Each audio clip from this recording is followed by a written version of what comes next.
بسم اللہ الرحمن الرحیم. ناظرین السلام علیکم. بیلجیم ٹائمز کے پلیٹ فارم سے آپ کی خدمت میں ایک دفعہ پھر حاضر ہے. ناظرین, آج ہم بات کریں گے پاکستان کے موجودہ حالات پر, اور اس کے لیے ہم نے دعوت دی ہے بیلجیم کی ایک ممتاز دانشور شخصیت نعیم بھائی کو. یہ ہمارے پروگرام میں پہلے بھی آتے رہے ہیں اور ہمیشہ ان کی جو بہت گہری نظر ہے بیلجیم کے جو نئے قوانین بنتے ہیں بیلجیم کی سیاست پر, اس کے علاوہ دنیا بھر کی سیاست پر بھی ان کی نظر ہوتی ہے, اور خاص کر پاکستان پر بھی ان کی خاص نظر ہے. تو آج پاکستان کے حوالے سے ان سے بات کریں گے کہ پاکستان کے موجودہ حالات جو ہیں وہ کیوں ایسے ہوئے, اور اس کا حل تو بہت مشکل ہے ڈھونڈنا, لیکن کوشش کریں گے اس پہ بات کرنے کی. تو نعیم بھائی, آپ کا بہت بہت شکریہ. ملک صاحب, آپ کا شکریہ, آپ نے بلایا اور ٹائم نکالا. ہم تو چلے شکریہ آپ کا, لیکن آپ میرے خیال میں بہت ایسی شخصیت ہے جس کے پاس نا ایک منٹ جس کا قیمتی, تو آپ کا شکریہ, آپ یہاں پر تشریف لائے. تو آپ کو دعوت دینے کا مقصد بھی یہی تھا, جیسے میں نے بتایا, کہ پاکستان کے موجودہ حالات, جی جی, کیونکہ اس پر جو خاص کر اوورسیز کمیونٹی ہے جو ہماری, جی جی, وہ بہت زیادہ پریشان ہے. تو آپ کیا سمجھتے ہیں کہ پاکستان کے جو حالات تھے یہاں تک پہنچنے میں, اس میں کیا اتنی جلدی ایسے حالات پہنچ گئے ہیں کہ ساری دنیا بھی دیکھ رہی ہے اور آپ بھی بہت پریشان ہیں. جی, آپ کیا کہیں گے؟ ملک صاحب, سب سے پہلے تو میں یہ کہوں گا کہ اس کو ڈیپینڈ کرتا ہے کہ آپ کس اینگل سے دیکھتے ہیں. ٹھیک, میں تو پہلے پوری پاکستانی قوم سے یہ کہوں گا کہ وہ سب سے پہلے ہر بندہ 2 نفل نماز ادا کرے, اچھا, اور اللہ کا شکر ادا کرے کہ جس جو منافقت پر مبنی نظام تھا ہمارا, جس پر ہم توقع لگا کے بیٹھے تھے کہ وہ ایک دن ٹھیک ہوگا اور پاکستان کے حالات ٹھیک ہو جائیں گے, وہ جو خیالوں کی دنیا میں ہم تھے وہ چکنا چور ہو گیا, وہ ختم ہو گیا. ہم اس خیالوں کی دنیا سے نکل آئے, اور یہ جو تحریک تھی, یہ جو حالات پیدا ہوئے ہیں, اور اس سے پہلے تحریک انصاف کی جو تحریک ہے, اس کا بھی یہی ایک کمال ہے کہ جہاں جہاں جس سطح پر بھی کوئی منافق آدمی تھا, اس کے چہرے سے منافقت کا نقاب اتر گیا. تو یہ اللہ کا بہت بڑا احسان ہے کہ ایک قوم منافقت سے کسی حد تک, یعنی یہ آپ کے کہنا کا مقصد یہ ہے کہ ہم لوگ ایک پردہ تھا ہماری آنکھوں کے سامنے, بالکل پردہ تھا. تو اگر موجودہ حالات نہ ہوتے تو پردہ ہمیشہ کے لیے قائم رہنا تھا, اس پردے نے بالکل رہنا تھا, اور حالات مزید ہم نے اور پھنس جانا تھا. تو آپ نے دیکھا نہیں بھائی کہ تحریک انصاف کی جو حکومت کی, چلے وہ ایک اسمبلی میں ایک قرارداد پیش کی گئی عدم اعتماد کی, تو اس کے نتیجے میں یہ حکومت آ گئی. لیکن ہم نے دیکھا کہ ساری کی ساری پارٹیاں ہی مل کر اس میں آ گئی, اور ایک پارٹی کو پہلے تو بہت کم تھا, لیکن ہم نے دیکھا کہ ایک پارٹی کو اتنا دبا دیا ہے کہ ان کی خواہش ہے کہ اس کو پارٹی کو ختم کر دیں, اور پاکستان کی عوام جو ہے وہ ان کو کوئی پرسان حال نہیں ہے, اس کو بالکل انہوں نے دبا کے رکھ دیا. تو اس پر آپ کیا کہتے ہیں؟ ملک صاحب, وہ آپ کا ایکچولی دیکھیں, جب سے پاکستان بنا ہے نا, تو اس وقت سے یہ مسئلہ شروع ہو گیا تھا. پہلے ذرائع ابلاغ اتنے ڈیولپ نہیں تھے, سوشل میڈیا نہیں تھا, اور پہلے یہ ہوتا تھا کہ ہمارے ملک میں جو بلنڈر ہوتے تھے نا, وہ 10 سال کے بعد ہوتے تھے. کوئی سپیس ہوتا تھا ان میں, ایک پریزیڈنٹ 10 سال رہا, اس کے بعد دوسرا 10 سال رہا, اس کو پھانسی لگ گئی, پھر تیسرا 10 سال رہا, اس کا جہاز تباہ ہو گیا. لیکن آپ دیکھتے ہیں کہ جب سوویت یونین ختم ہوا ہے نا, تو بلنڈرز کے درمیان سپیس کم ہوتا گیا. وہ 3-4 سال رہ رہا ہے, پھر وہ 3-4 سال رہ رہا ہے.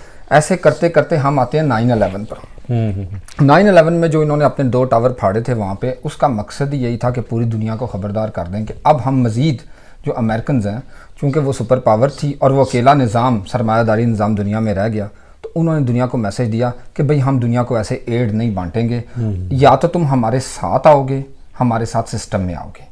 وہ ایک ٹائم فریم اس وقت سیٹ ہوا تھا, اور امریکنز اور دنیا جو باقی دنیا ہے اس کے درمیان جو ڈپلومیسی ہے وہ یورپینز کرتے ہیں. اور دیکھیں 9/11 کی آپ نے بات کی, تو اس میں دیکھا ہم نے کہ جب یہ واقعہ ہوا اور امریکہ نے کہا کہ میں ایسے کروں گا, اور پوری دنیا پر ایک خوف چھا گیا تھا. جیسے وہ کہتے تھے کہ مشرف صاحب کو ایک فون آیا تو انہوں نے کہا جی بالکل ٹھیک ہے, نہیں تو وہ کہتے ہیں آپ کو پتھر کے زمانے میں بھیج دیں گے. جی, اس وقت صورتحال بالکل ایسی ہی تھی.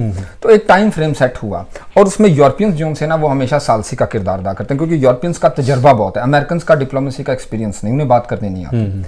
اس وقت پھر یہ چیز سیٹ ہوئی کہ ہم, پاکستان ایک بہت امپورٹنٹ ملک ہے, بالکل ٹھیک ہے نا, ہر لحاظ سے ایک ایٹمی طاقت ہے, اس کی آبادی بہت زیادہ ہے, جیو اسٹریٹجیکلی یہ ایسی جگہ سیٹ ہے. اگر یہ یورپ کے ساتھ رہتا ہے تو یورپ, امریکہ کی, چائنا, انڈیا, رشیا, ان کے مقابلے میں پاور بہت زیادہ ہے. تو انہوں نے کہا جی کہ مسئلہ یہ ہے کہ پاکستان کے جو